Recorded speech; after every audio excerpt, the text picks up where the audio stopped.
আন্দোলন সংগ্রাম করেছি এবং আপনারা ইতিমধ্যে শুনেছেন যে জুলাই বিপ্লবে 21 তারিখে আমি গ্রেপ্তার হয়েছি।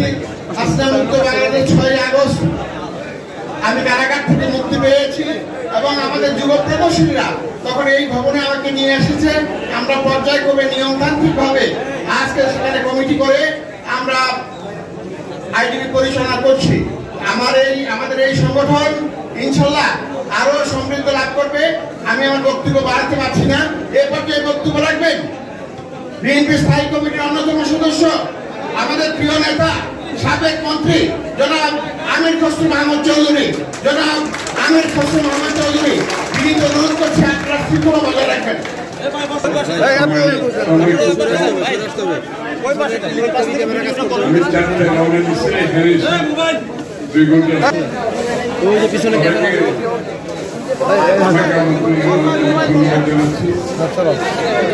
আজকে ডিপ্লোমা ইঞ্জিনিয়ারের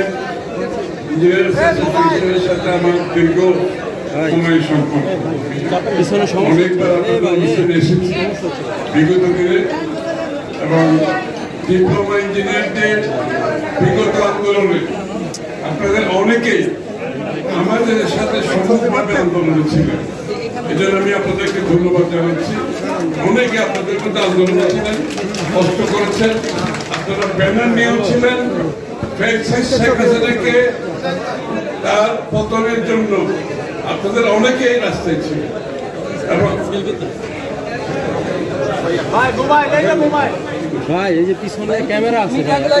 এই যে আপনাদের ত্যাগ, বাংলাদেশের মানুষের ত্যাগ, বাংলাদেশে একটি সুষ্ঠু বাংলাদেশের মানুষের মালিকানা ফিরিয়ে আনার জন্য আমরা গত 16 বছর ধরে আন্দোলন করেছি এবং এই আন্দোলনে মানুষ জীবন দিয়েছে, মানুষ পুলিশের হেফাজতে মৃত্যুবরণ করেছে, গুম হয়েছে, খুন হয়েছে, মানুষ চাকরি হারিয়েছে, ব্যবসা হারিয়েছে, তার পরিবার হারিয়েছে। সহজে যাওয়া যেতে যাবে না। আমাদেরকে মনে রাখতে হবে যে এই ত্যাগের জন্য আমরা গণতান্ত্রিক অর্ডার শব্দ জানাতে হবে, সম্মান জানাতে হবে, আমরা রাজনৈতিক সংস্কৃতি বদলাতে হবে। আমরা সাংঘর্ষিক রাজনীতির দিকে যেতে পারবো না। আমরা বাংলাদেশে সহনশীল শান্তিপূর্ণ পরিবেশ রাখতে হবে এবং বিগত দিনের যে রাজনৈতিক সংস্কৃতি ছিল সেখান থেকে বের হয়ে একটা সুষ্ঠু রাজনৈতিক পরিবেশ সৃষ্টি করতে হবে, নতুন সংস্কৃতি সৃষ্টি করতে হবে। যেখানে কালকে আপনারা দেখেছেন বিএনপির ইফতার মাহফিলে গতকাল আপনারা দেখেছেন সব দলের সবাই উপস্থিত ছিল এবং সকলকে বক্তৃতা দেওয়ার জন্য প্ল্যাটফর্ম দেওয়া হয়েছে। একটা রাজনৈতিক দলের একটি ইফতার মাহফিলের প্ল্যাটফর্মে অন্য রাজনৈতিক সব নেতাকে বক্তৃতা দেওয়ার এই প্রথম বাংলাদেশের রাজনীতিতে এই প্রথম উদাহরণ সৃষ্টি করেছে সহনশীলতা, পরস্পরের প্রতি সম্মান বোধের।